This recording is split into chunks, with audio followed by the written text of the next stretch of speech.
रावलपिंडी में पीटीआई कारकुनान की जानिब से सादिकाबाद चौक में मुजाहरा। पुलिस की जानिब से मुजाहिरीन को मुंतशिर करने के लिए शेलिंग, आंसू गैस शेलिंग से मुतादिद कारकुनान की हालत बिगड़ गई।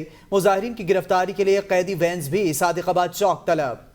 इस हवाले से मजीद तफसीलात जान लेंगे रावलपिंडी से हमारे नुमाइंदा अनवर अब्बासी से। जी अनवर, बताइएगा इस वक्त क्या सूरत हाल है?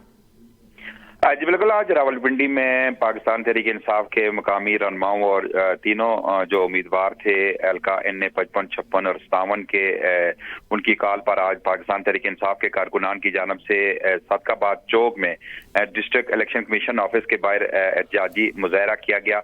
बड़ी तादाद में कारकुनान इस मुजाहरे में शरीक थे। ताहम पुलिस की जानब से मुजाहिरीन को मुंतशिर करने के लिए आंसू गैस की शेलिंग की गई। मुजाहिरीन की जानब से पुलिस पर भी पथराव किया गया। इस दौरान मुतअद्दिद कारकुनान को गिरफ्तार भी कर लिया गया। कारकुनान को शेलिंग के बाद वहां से मुंतशिर कर दिया गया, लेकिन ताहम बाद में मुख्तलिफ तीनों इतराफ से कारकुनान फिर यकजा होकर दोबारा वहां पर आते और इस दौरान पुलिस और मुजाहिरीन के दरमियान आंख मचोली का सिलसिला काफी देर से जारी है। पुलिस मुजाहिरीन को मुंतशिर करने के लिए आंसू गैस की शेलिंग करती है, कारकुनान को मुंतशिर करती है और कारकुनान फिर इकट्ठे होकर दूसरी गली से वहां से नमदार होते हैं और फिर पुलिस पर पथराव करते हैं। तो ये सिलसिला सादिकाबाद चौक में जारी है। कारकुनान पाकिस्तान तहरीक इंसाफ के जो डिस्ट्रिक्ट इलेक्शन कमीशन ऑफिस था उसके बाहर पुरअम मुजाहरा कर रहे थे। वहां पे नाराबाजी की जा रही थी और ये इल्जाम लगाया गया था कि उन्हें उनके तीनों जो उम्मीदवार थे उन्हें हराया गया।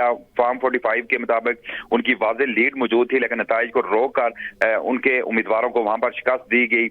इस पर वहां पर पुलिस पहले तो चूंकि सादिकाबाद चौक को कंटेनर्स लगाकर खारदारदारी लगाकर उसे बंद किया गया था, ताहम बाद में पुलिस की जानब से कारकुनान को मुंतशिर करने के लिए पहले आंसू गैस की वहां पर शेलिंग हुई और कारकुनान जब वहां से मुंतशिर हुए तो कुछ कारकुनान टोलियों की शक्ल में आते पुलिस पर पथराव करते दिखाई दिए। इस वक्त भी सूरत हाल यही है कि कारकुनान को पुलिस मुंतशिर करने के लिए आंसू गैस की शेलिंग कर रही है और कारकुनान वहां से मुंतशिर हो जाते हैं। ताहम बाद में टोलियों की शक्ल में वापस आकर पुलिस पर पथराव कर रहे हैं, जिससे वहां पर हालात काफी कशीदा दिखाई दे रहे हैं।